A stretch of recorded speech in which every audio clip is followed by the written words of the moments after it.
오늘도 하나님의 은혜가 저와 여러분에게 함께하기를 기원합니다.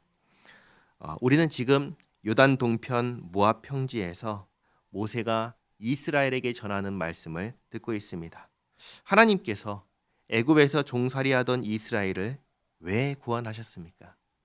이스라엘이 뛰어나고 훌륭해서가 아니라 순전히 하나님께서 먼저 사랑하시고 또 아브라함과 이삭과 야곱과 하신 약속 때문에 이스라엘을 구원하셨습니다.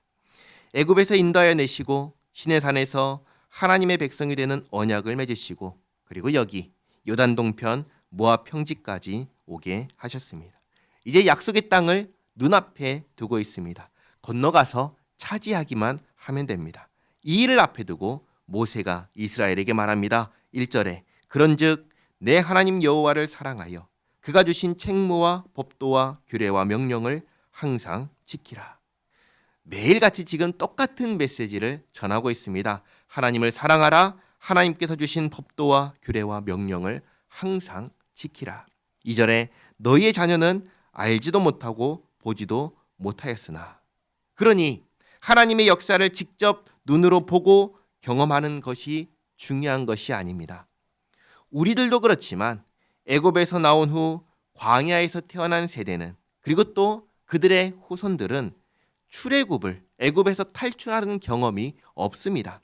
그러나 2절 하반절에 너희가 오늘날 기억할 것은 너희의 하나님 여호와의 교훈과 그의 위엄과 그의 강한 손과 표신팔과 애굽에서 그 왕 바로와 그 전국에 행하신 이적과 기사와 또 여호와께서 애굽 군대와 그 말과 그 병거에 행하신 일 곧 그들이 너희를 뒤쫓을 때 홍해물로 그들을 덮어 멸하사 오늘까지 이른 것과 또 너희가 이곳에 이르기까지 광야에서 너희에게 행하신 일과 르우벤 자손 엘리압의 아들 다단과 아비람에게 하신 일 곧 그 땅이 입을 벌려서 그들과 그들의 가족과 그들의 장막과 그들을 따르는 온 이스라엘의 한가운데에서 모든 것을 삼키게 하신 일이라.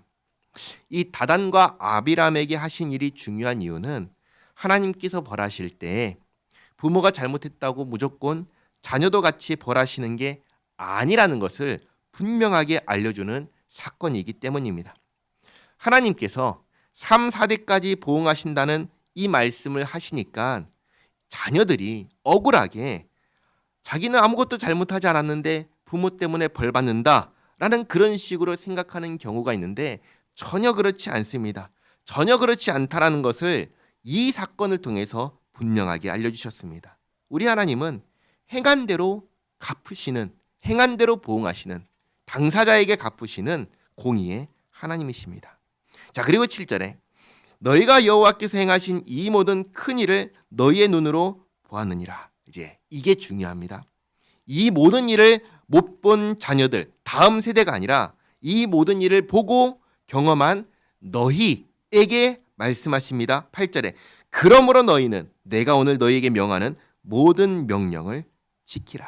그러니까 하나님의 말씀을 듣고 순종해야 할 첫 번째 사람은 누구냐면 우리의 자녀가 아닙니다. 우리의 후손이 아닙니다. 하나님의 이 일들을 경험하지 못한 사람들이 아니라 가장 먼저 순종해야 될 사람들은 누구냐면 그 모든 일을 경험한 사람들입니다. 우리 자신입니다. 우리 자신이 먼저 하나님의 말씀을 듣고 지켜야 우리 자녀에게, 우리 후손에게 하나님의 말씀을 지켜 행하게 가르칠 수 있습니다. 이 가르치는 건 역시 하나님께서 우리에게 하신 명령에 포함된다는 사실을 잊지 마시기 바랍니다.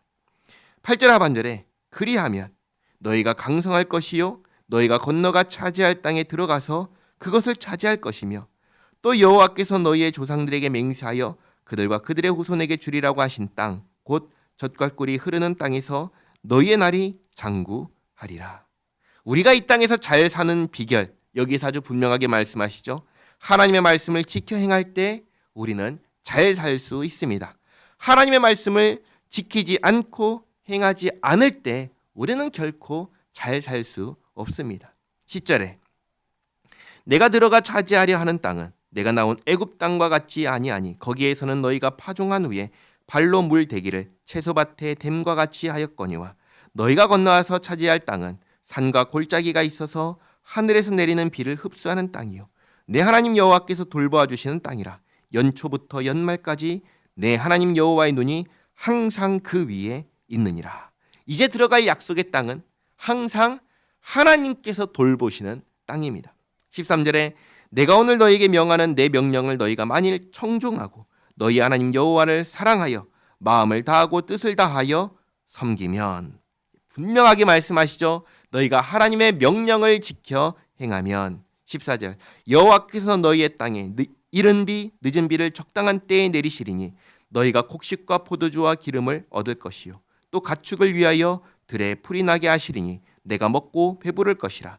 너희는 스스로 삼가라. 두렵건대 마음에 미혹하여 돌이켜 다른 신들을 섬기며 그것에게 절함으로. 다시 말해 하나님과 맺은 언약을 또다시 깨뜨리고 그래서 하나님께 반역하고 하나님을 떠나면. 17절 여호와께서 너희에게 진노하사 하늘을 닫아 비를 내리지 아니하여 땅이 소산을 내지 않게 하심으로 너희가 여호와께서 주신 아름다운 땅에서 속히 멸망할까 하노라. 아멘.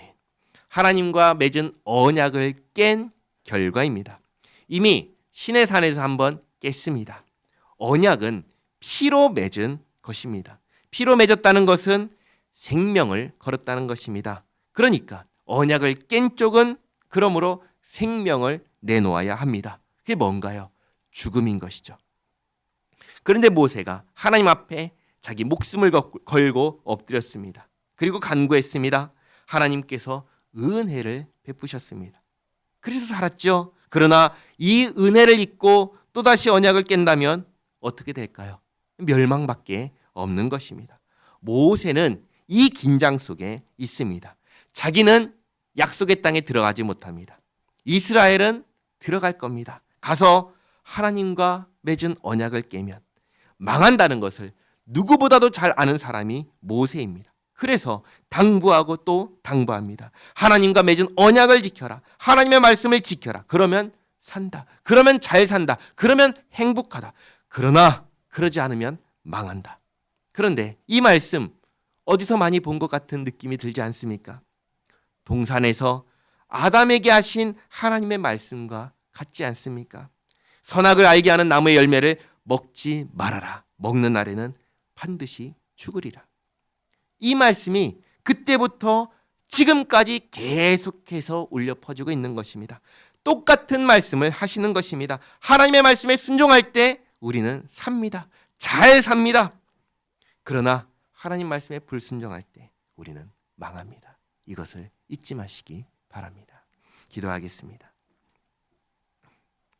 좋으신 하나님, 약속의 땅을 눈앞에 두고 끊임없이 신신당부하는 모세의 말을 듣습니다. 그 목소리가 아담을 향해 말씀하셨던 하나님의 음성과 다르지 않다는 걸 깨닫습니다. 우리는 이 땅에서 잘 살기 원합니다. 이 땅에서 행복하기를 원합니다. 그리고 잘 사는 길이, 행복해지는 유일한 길이 하나님께 순종하는 것임을 알게 됩니다. 참으로 그렇습니다.